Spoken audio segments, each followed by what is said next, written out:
Assalamualaikum warahmatullahi wabarakatuh. Alhamdulillahirabbil alamin. Segala puji bagi Allah Subhanahu wa taala yang telah memberikan kepada kita nikmat iman, nikmat Islam, dan nikmat yang sering kita anggap sepele, yaitu nikmat waktu. Salawat dan salam semoga tercurah kepada Nabi Muhammad SAW beserta keluarga, sahabat, dan seluruh pengikutnya di akhir zaman. Amin ya rabbal alamin. Hadirin yang dirahmati Allah, sering kita merasa waktu terasa sangat cepat. Dari sini kita sadar, waktu tidak pernah menunggu siapapun. Hadirin sekalian, Allah Subhanahu wa taala menunjukkan betapa pentingnya waktu dengan bersumpah atas nama waktu dalam Al-Qur'an.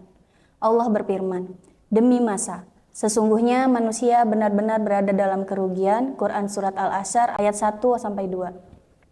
Ayat ini singkat, tapi maknanya sangat dalam. Allah tidak mengatakan sebagian manusia, tetapi secara umum merugi kecuali yang mampu mengelola waktunya dengan iman dan amal saleh.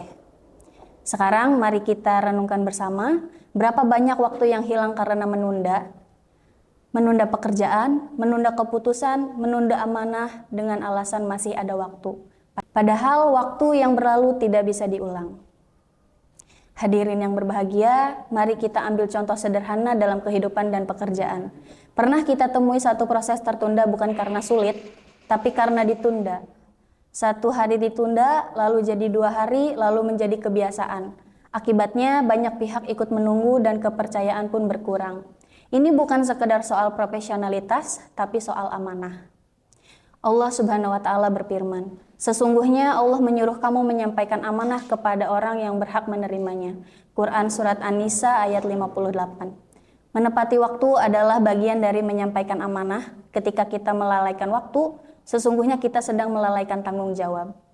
Sekarang mari kita jujur pada diri kita sendiri, apakah keterlambatan yang pernah kita lakukan hanya merugikan diri sendiri atau juga merugikan orang lain? Rasulullah SAW pernah bersabda, ada 2 nikmat yang banyak manusia tertipu di dalamnya, yaitu kesehatan dan waktu luang. Hadis riwayat Bukhari.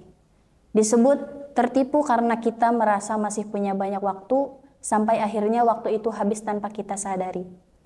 Rasulullah SAW sudah bersabda, tidak akan bergeser kedua kaki seorang hamba pada hari kiamat hingga ia ditanya tentang umurnya untuk apa dihabiskan.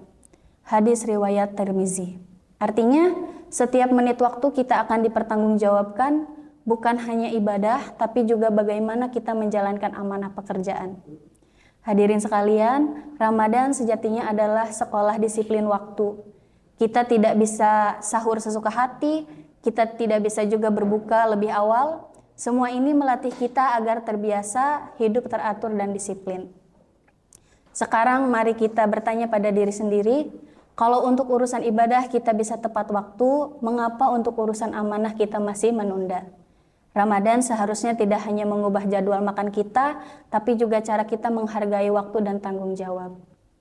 Hadirin yang dirahmati Allah, mari Ramadan ini kita jadikan momentum perubahan, dimulai dari hal sederhana, menepati waktu dalam berjanji, menyelesaikan tugas tanpa menunda, menghargai waktu orang lain, dan menjadikan pekerjaan sebagai bagian dari ibadah. Mari kita niatkan dalam hati, mulai hari ini saya akan lebih menjaga waktu karena waktu adalah amanah.